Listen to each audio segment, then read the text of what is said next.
కడాన అధ్యక్ష social media సైకోలు తయారు చేశారు.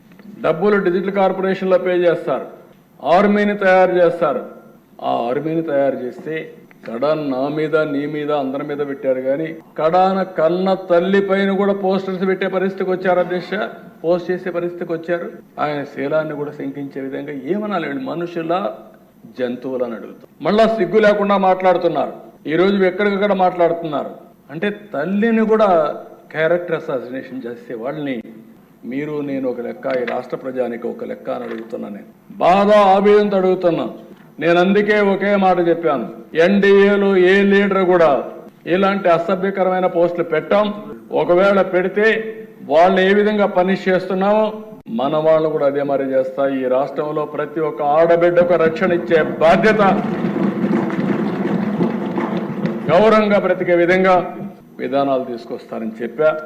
అందుకే ఒకే మాట అన్నాను, రాబోయే రోజుల్లో ఏ ఒక్క ఆడబిడ్డ కూడా అవమానపడడానికి వీల్లేదు.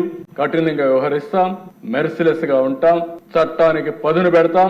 పదును పెట్టడమే కాదు, అలాంటి వాళ్ళు ఈ రాష్ట్రానికే ఒక విధంగా చెప్పాలంటే ఈ రాష్ట్రంలో ఉండడానికి కూడా అర్హత లేదు. నేను చాలా స్పష్టంగా చెప్తున్నా, ప్రజల కోసరం, ఆడబిడ్డల రక్షణ కోసరం ఈ ప్రభుత్వం కఠినమైన నిర్ణయాలు తీసుకుని ఉక్కు పాదంతో అణిచివేస్తాం తప్ప వదిలిపెట్టే సమస్య లేదని మరొకసారి ఈ సభ ద్వారా ఆడబిడ్డలందరికీ విజ్ఞప్తి చేస్తున్నా. ఇది ఒక ఆర్గనైజ్డ్ క్రైమ్. మామూలుగా ఎవరో ఒకరు ఇద్దరు పెట్టుకుంటే దాన్ని మనం కంట్రోల్ చేయొచ్చు, కానీ ఇది ఒక ఆర్గనైజ్డ్ క్రైమ్ చేసే పరిస్థితికి వచ్చారు.